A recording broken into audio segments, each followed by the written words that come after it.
아브라함이 오늘 본문의 말씀 보면 조카 롯을 구하기 위해서 연합군을 형성해서 가는 장면을 오늘 14절부터 16절의 말씀에서 볼 수가 있습니다. 아브라함은 조카 롯이 그 지역 메소포타미아 지역이죠. 그 지역에 연합군에게 포로로 잡혀갔다는 소식을 듣고 즉시 자기 집에서 길리고 훈련된 318명의 그 종들을 군사들을 거느리고 그 메소포타미아 연합군을 뒤쫓아서 갔습니다. 그런데 아브라함의 이런 모습은 굉장히 용맹하고 용감한 모습인데요. 이전에 이 아브라함의 모습과는 매우 다르다는 것을 알 수가 있습니다. 이전에 아브라함은 사실 자기 목숨을 부지하기 위해서 아내 사레를 자기의 누이라고 속였던 그런 전력이 있는 사람이죠. 애굽으로 내려갔을 때 혹시나 자기 목숨이 위태로울지 모르기 때문에 아내가 너무 예뻤던 것 같습니다. 그래서 혹시나 자기를 해치고 자기 아내를 빼앗아갈까 두려워서 자기 아내를 누이라고 속였던 그런 전력이 있는 사람이 아브라함인데, 어떻게 보면 참 심약한 그런 사람이었지만 오늘 본문에 보면 이 아브라함이 롯이 사로잡혔다는 소식을 듣고 불과 318명만을 데리고 메소포타미아 그 연합군들을 쫓아갔던 것을 볼 수가 있습니다. 참 놀라운 변화라고 할 수 있는데, 사실 이 그돌라오멜이 이끌던 메소포타미아 연합군은 굉장히 강력한 세력입니다. 그 지역에 많은 다른 나라들이 조공을 바칠 만큼 강력한 나라였고 강력한 군사력을 갖고 있는 그런 나라였습니다. 그래서 가나안 남부 지역의 연합군이 맥도 못 출 정도로 강력한 세력이 바로 이 그돌라오멜이 이끄는 이 연합군이었습니다. 그렇다면 수요도 굉장히 많았을 것입니다. 그럼에도 불구하고 이 아브라함은 318명, 오직 318명과 그리고 여기 보면 마므레와 또 에스골 그리고 아넬 형제와 함께 자기 조카 롯을 구하러 가는 것을 볼 수가 있습니다. 그리고 마침내 그 연합군이 그돌라오멜을 격파하고 롯을 비롯해서 빼앗겼던 재물을 되찾아오는 장면을 우리가 오늘 본문 13절부터 16절까지 말씀에서 우리가 볼 수가 있습니다. 아브라함이 이처럼 이렇게 변화되었을까요? 완전히 다른 모습으로 변화된 근본 원인이 무엇이겠습니까? 그것은 이 아브라함은 12장부터 13장 사건을 통해서 지난주에 우리 어떤 목사님이 말씀하셨지만 철저하게 하나님이 행하신다는 것을 그가 경험했기 때문에 그렇습니다. 애굽에서의 실패를 통해서 그가 하나님이 자기와 함께 한다는 사실을 깨닫게 되고, 그래서 자기 힘과 자기의 지혜와 능력이 아니라 하나님이 나를 돕고 계시다는 것을 그가 깨닫게 되고, 그래서 조카 롯과 땅 분배의 문제에 있어서도 자기가 원하는 것이 아니라 조카 롯에게 먼저 양보한 다음에 하나님이 보여주시는 그 땅으로 아브라함은 갔던 것을 볼 수가 있습니다. 이것을 통해서 아브라함은 철저하게 자기를 지키는 분은 하나님이시고 하나님이 함께 하신다면 그 어떤 세력도 넉넉히 이길 수 있다는 그런 믿음이 이 아브라함의 마음속에 자리 잡았던 것입니다. 그래서 아브라함은 비록 자기보다 훨씬 더 군사력이 강한 그돌라오멜과 그 연합군이라 할지라도 자기 조카 롯이 위태롭게 되었다는 소식을 듣고 즉시 자기가 부리고 있던 종들 318명을 거느리고 담대하게 나가서 싸움을 싸웠고 조카 롯을 구해오는 장면을 볼 수가 있다는 것입니다. 다시 말하면 아브라함은 이전과 다른 모습은 철저하게 하나님만을 의지했다는 것입니다. 철저하게 하나님의 능력만을 바라보았다는 것입니다. 그렇기 때문에 그 어떤 것도 두렵지 않았고 그 어떤 세력도 아브라함에게서는 문제가 되지 않았던 것을 우리가 볼 수가 있습니다. 사랑하는 성도 여러분, 우리가 상대해야 될 대적들은 사실 객관적인 전력으로 본다면 우리가 결코 이길 수 없는 상대일 수가 있습니다. 악한 원수 마귀는 우리가 우리 힘으로 승리할 수 없는, 우리 힘으로 싸워 이길 수 없는 존재지만 우리는 나와 함께 하시는 하나님 때문에, 나를 도우시고 지키시고 인도하시는 하나님 때문에 우리는 언제든지 넉넉하게 승리하게 될 줄로 믿습니다. 주님이 이와 함께 계시고 아브라함이 분명한 그 믿음이 있었기 때문에 대적이 얼마나 강한지는 문제가 되지 않았다는 것입니다. 그렇기 때문에 아브라함은 믿음으로 담대히 나가서 그 전쟁에서 승리하게 되었고 조카 롯을 구해올 수 있었다는 것을 우리가 볼 수 있습니다. 하나님을 의지하는 자만이, 하나님께 전적으로 자신을 의탁하는 자만이 이런 승리를 얻을 수 있다는 것입니다. 그럼 우리가 잘 아는 다윗과 골리앗의 그 전투에서도 보면 사실 소년 다윗은 골리앗과 전혀 상대가 되지 않을 만큼 연약한 자입니다. 그러나 그는 만군의 하나님 여호와의 이름으로 나갔을 때 골리앗 같은 그 장수도 물리칠 수 있었던 것을 볼 수가 있습니다. 사랑하는 성도 여러분, 그렇습니다.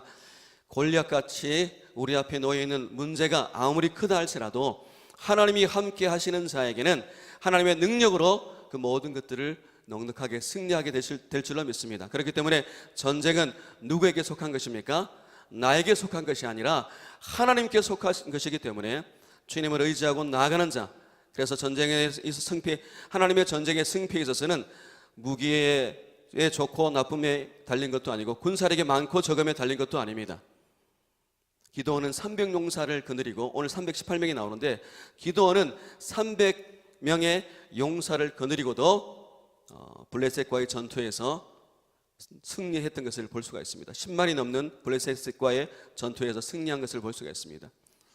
여호와를 온전히 의지하고 주님만 바라보며 하나님의 능력만 의지하는 자에게는 이런 승리를 하나님이 보장해 주시고 안겨 주신다는 사실을 믿으시기 바랍니다. 오늘도 세상에 나가서 우리 앞에 놓여 있는 어떠한 장애물일지라도 하나님을 바라보고 믿음으로 담대하게 나갈 때 하나님의 승리하심이 저와 여러분에게 있을 줄로 믿습니다. 그런 승리가 오늘 삶의 현장에 여러분 가운데 있으시기를 주님으로 축복합니다. 오늘 17절부터 24절까지 말씀에는 이제 아브라함이 전쟁을 승리하고 조카 롯과 빼앗겼던 모든 재물을 가지고 돌아오는 길에 두 왕을 만나게 됩니다. 멜기세덱과 소돔 왕인데요. 근데 이 왕들을 대하는 이 아브라함의 태도가 굉장히 대조적인 것을 볼 수가 있습니다. 아브라함은 멜기세덱을 매우 따뜻하고 그리고 깍듯하게 대합니다. 그런데 소돔 왕은 오늘 본문에 보니까 냉대하는 것처럼 그렇게 보여집니다. 오늘 본문을 살펴보면 왜 아브라함이 멜기세덱은 반갑게 대하고 소돔 왕은 그렇게 차갑게 맞이하는지를, 그 이유를 우리가 알 수 있는데, 먼저 우리 멜기세덱이 누군지를 오늘 본문의 말씀 보면 나와 있습니다. 살렘 왕이라고 말씀합니다. 살렘 왕, 18절에 나오죠. 살렘 왕이라 말하고요. 이 살렘이란 뜻은 구약의 샬롬이라는 뜻 단어와 동일한 단어인데 평강이라는 단어입니다. 다시 말하면 살렘 왕이라는 것은 평화의 왕이라는 뜻이죠. 그래서 히브리서 7장 2절에 보면 이 멜기세덱을 또 그 이름을 해석하면서 의의 왕이라고도 지칭합니다. 의의 왕. 근데 이 신약에 와서 보면 이 멜기세덱이 가지고 있는 이 이름의 타이틀을 보면 예수님께 적용할 수가 있는데, 그래서 예수님이 제2의 멜기세덱으로 표현이 됩니다. 18절에서 보면 멜기세덱은 지극히 높으신 하나님의 제사장으로 소개되고 있습니다. 지극히 높은 하나님의 제사장. 지극히 높으신 하나님은 우주를 창조하신 창조주이시고 온 인류 역사를 주관하는 주권자라는 그런 말의 뜻이라고 할 수 있습니다.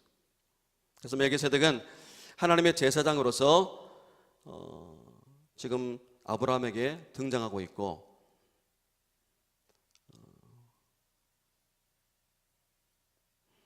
사실 오늘 이 본문의 말씀 보면 우리가 종종 이 아브라함이 살았던 시대에는 아브라함 외에는 하나님을 믿는 사람이 없었던 것으로 우리가 이해가 될 수 있는데, 그러나 오늘 본문에 보면 아브라함 시대에도 그의 가족 외에도 하나님을 섬기던 제사장이 있다는 것을 우리가 알 수가 있습니다. 그래서 오늘 본문의 이 제사장이라는 단어가 성경에 처음으로 이 본문에 등장하고 있습니다. 여호와를 섬기는, 하나님을 섬기는 제사장이 있었다면 당연히 하나님을 섬기는 성도들도 있었겠죠. 그래서 아브라함 외에 하나님을 섬겼던, 그 시대에 하나님을 섬겼던 대표적인 인물로는 물론 아브라함보다 좀 더 이른 시대겠지만요, 욥이 있었습니다.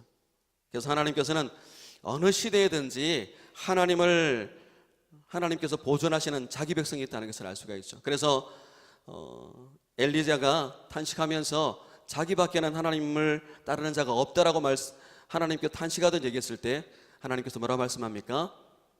바알에게 무릎 꿇지 않았던 7,000명의 사람이 있다라고 그렇게 주님은 말씀하신 것을 볼 수가 있습니다. 근데 이 18절에 보면 이 멜기세덱이 아브라함에게 떡과 포도주를 주는 것을 볼 수가 있습니다. 여기서 떡과 포도주는 제사장들이 가지고 다니는 물건들입니다. 그런데 오늘 본문에서는 이 떡과 포도주를 들고 전쟁에서 돌아오는 이 아브라함에게 식사로 대접한 것을 볼 수가 있는데요. 그리고 나서 19절에서는 이 멜기세덱이 아브라함을 축복합니다. 그리고 20절에서는 이 아브라함에게 승리를 주신 가장 높으신 하나님을 찬양하라고, 경배하라고 그렇게 아브라함에게 권면하는 모습을 볼 수 있습니다. 다시 말하면 이 멜기세덱은 하늘의 신령한 복을 가지고 아브라함을 찾아왔다는 것입니다. 그리고 하늘의 복을 아브라함에게 주고 그는 호련히 떠납니다.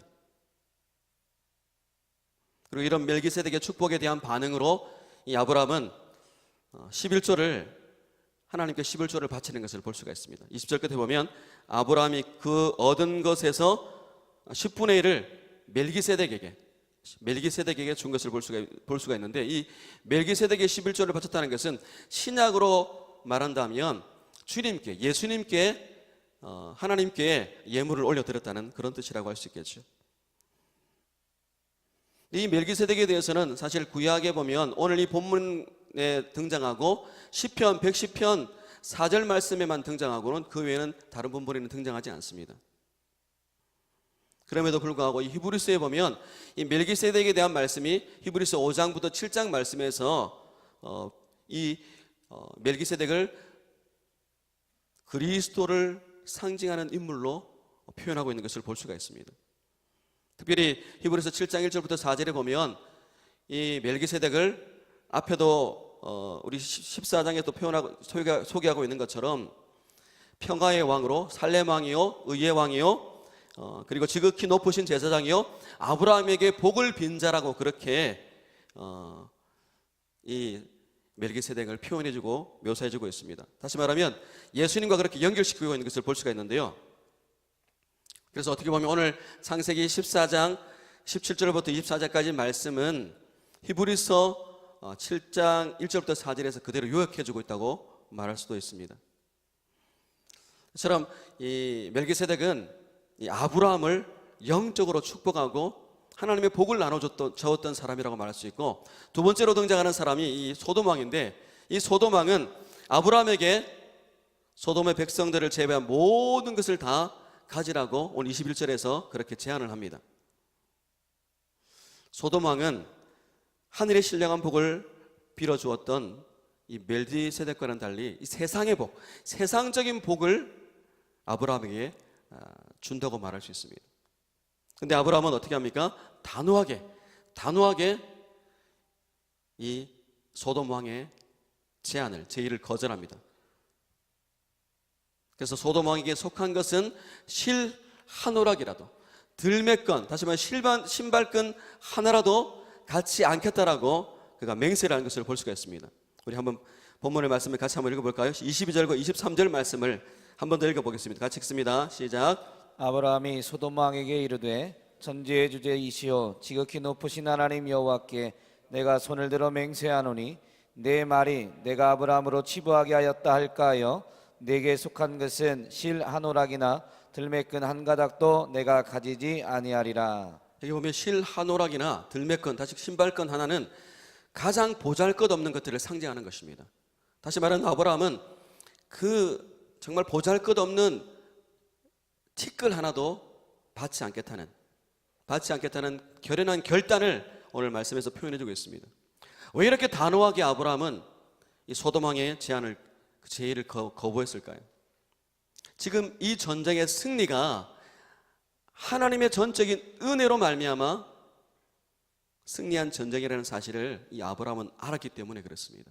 자기의 힘이나 자기 가지고 있는 어떤 군사력으로 이긴 것이 아니라 하나님께서 복을 주셔서 이 전쟁에서 승리한 것이기 때문에 자기가 영광을 받는 것이 아니라 하나님께 영광을 올려드리고자 하는 그런 결단, 신앙적인 결단을 이 아브라함의 고백에서 우리가 엿볼 수 있는 장면이라는 것입니다. 그래서 23절 읽었지만요, 내 말이 내가 아브라함으로 치부하게 하였다 할까요? 내게 속한 것은 그 어떤 것도 티끌 하나도 내가 가지지 않겠다라고 그렇게 단호하게 말하는 것입니다. 근데 사실 이 아브라함이 이렇게 이 소돔 왕의 제안을 거절했기 때문에 하나님께서 14장 이후 15장 1절에서 이렇게 말씀합니다. 우리 15장 1절 말씀을 같이 한번 볼까요? 15장 1절 말씀입니다. 본문에 화면에 안 나옵니다. 15장 1절 바로 뒤에 있으니까 같이 읽겠습니다. 시작. 이후에 여호와의 말씀이 환상 중에 아브라함에게 임하여 이르시되 아브라함아 두려워하지 말라. 나는 내 방패요 너의 지극히 큰 상급이니라. 아멘. 아브라함이 소돔 왕의 제안을 거절하자 하나님께서 아브라함에게 환상 중에 나타나셔서 진정한 복이 무엇인지, 하나님만이 진정한 상급이고 하나님만이 진정한 복임을 다시 한번 확인시켜주고 있는 것을 볼 수가 있습니다. 그렇습니다. 아브라함은 세상적인 복을 거절했다는 것입니다. 그리고 하나님이 주신 복을 추구했던 것을 볼 수가 있습니다. 하나님이 주시는 복만이 진정한 복임을 그가 깨닫고 하늘의 복을 사모했기 때문에 하늘의 신령한 복을 빌어주었던 이 멜기세덱의 그 축복은 받았지만 이 소돔 왕의 복은 거부할 수 있었다는 것입니다. 우리는 이 땅에 살면서 어떤 복을 추구하고 살아가고 계십니까? 오늘 이 말씀을 통해서 우리가 진정 추구해야 될 복이 무엇인지 다시 한번 깨닫게 되는 줄로 믿습니다. 하나님께서 주시는 진짜 복을 여러분 가지시기를 바랍니다. 진정한 복이 하나님만이 주시는 복만이 진정한 복이라는 사실을 깨닫길 바랍니다. 그 복을 우리가 사모하고 그 복만을 추구하며 나가시기를 주의 이름으로 축원합니다. 또한 이 아브라함이 소돔 왕의 제안을 거부한 것을 통해서 아브라함은 하나님께서 그를 존귀하게 해주실 때를 사모했다는 것입니다.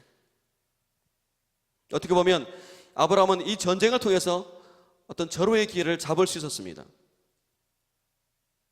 그런데 아브라함은 이 전쟁에서 승리함으로써 그 지역에 살던 사람들로부터 은인으로서 그 지역의 유지뿐만 아니라 그 지역의 왕으로 등극할 수 있는 절호의 기회였습니다. 그러나 아브라함은 자기를 높이신 분이 하나님이시라는 것을 그가 알았기 때문에, 그리고 전쟁에 승리할 수 있었던 것은 전적으로 하나님의 은혜였기 때문에 그는 자기가 높아질 수 있는 기회를 거부했다는 것입니다. 이 전쟁을 승리케 하신 분이 하나님이시기 때문에 하나님만이 영광을 받으셔야 되는 분명한 믿음의 결단과 고백을 우리가 여기서 알 수가 있는 것입니다.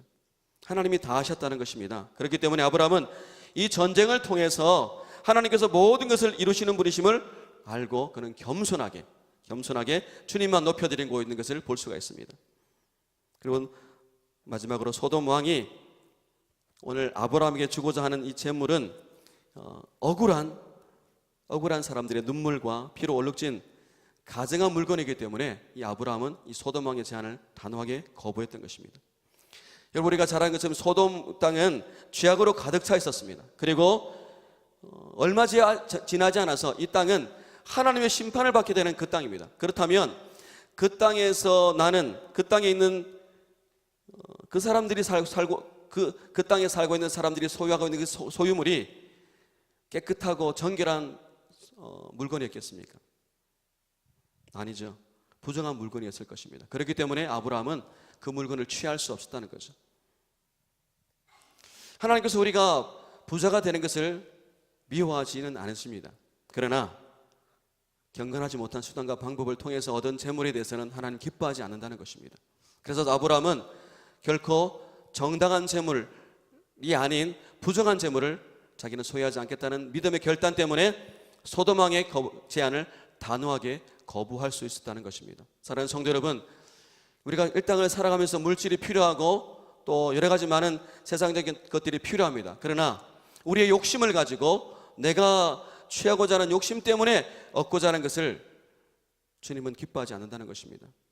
하나님 앞에서 정직한 재물을 주님 기뻐하시고 땀을 흘리고 수고한 것을 하나님께서 보상해 주시는 것이지, 그렇지 않은 부당한 재물을 통해서 자신의 이익을 취하려는 것은 주님이 원하시지 않는다는 사실을 여러분 기억하시기 바랍니다. 그렇다면 오늘 우리에게도 하나님께서 이 땅을 살면서 오직 주님만 바라보고 하나님 주시는 것만이 진정한 복임을 깨닫고 주님의 은혜를 매일매일 일용할 양식을 매일매일 구함으로 하나님이 주시는 양식과 하나님 주시는 은혜로 살아가는 저와 여러분이 되기를 주님으로 간절히 축원합니다. 기도하겠습니다. 하나님 감사합니다. 우리의 모든 삶이 하나님의 은혜로 말미암아 하루하루 살아가는 삶임을 고백합니다. 우리에게 주신 것들이 다 하나님의 은혜로 주어진 것이고, 하나님이 우리와 함께하지 아니하시면 우리가 이 땅을 살아가는데 그 어떤 것도 하나님 참으로 우리에게 복이 되는 것이 없는 줄을 믿습니다. 이 시간 오늘 말씀을 통해서 아브라함이 추구했던 진정한 하늘의 복을 우리가 또한 바라볼 수 있도록 주님 도와주시옵소서. 아브라함처럼 오직 믿음으로 이 땅을 정복하고 다스린 하나님의 장자들이 될 수 있도록 은총을 베풀어 주시옵소서. 나를 의지하지 아니하고 내 힘과 지혜를 의지하지 아니하고 오직 주님만 바라봄으로 이 땅에서 승리하는 주님의 백성들 다 될 수 있도록 은혜를 베풀어 주시옵소서. 승리는 주님께 있음을 고백하고 하나님만을 바라보고 믿음으로 담대히 행할 때 세상 앞에 어떠한 장애물이 우리 앞에 놓인다 할지라도 예수 그리스도의 이름의 권세와 능력으로 넉넉히 정복하고 다스리를 하나님의 사람으로 우리를 우뚝 세워 주실 줄로 믿습니다. 아버지 하나님, 참된 복이 우리 안에 넘치게 도와주시고 정쟁의 승리가 우리 오직 주님께 달려있음을 믿고 오직 하나님만 의지하며 나가는 주의 백성들, 오늘 하루도 예수 그리스도 안에서 승리를 먼저 확보하고 나가게 하심을 참으로 감사합니다.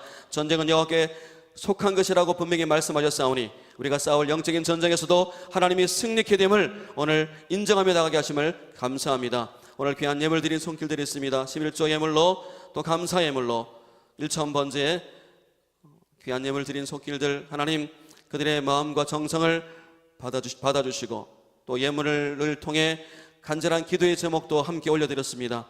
아버지 하나님, 이 귀한 예물을 드리면서 하나님 앞에 드린 소원들까지도 응답되어지기를 원하는 주의 백성들 그 마음의 소원을 하나님 응답하여 주시옵소서. 그들이 물질 때문에 어림없도록 물질의 복을 대주시고 세상 권력 앞에 세상 앞에 무릎 꿇는 것이 아니라 예수 그리스도 이름의 권세로 넉넉히 승리하는 매일매일의 삶이 될 수 있도록 은혜를 더하여 주옵소서. 사랑하는 주님의 교회에서 집회를 인도하시는 우리 담임 목사님을 강건하게 붙잡아 주시기를 원합니다. 그저에게 귀한 장자권이 선포되어지므로 그 교회가 먼저 부흥되어지게 하시고 부흥한 교회를 통해서 많은 교회를 살려낼 수 있는 은혜를 베풀어 주시옵소서. 오늘도 우리의 삶을 온전히 주관해 주심을 참으로 감사하고 예수님의 이름으로 축복하며 기도드리옵나이다.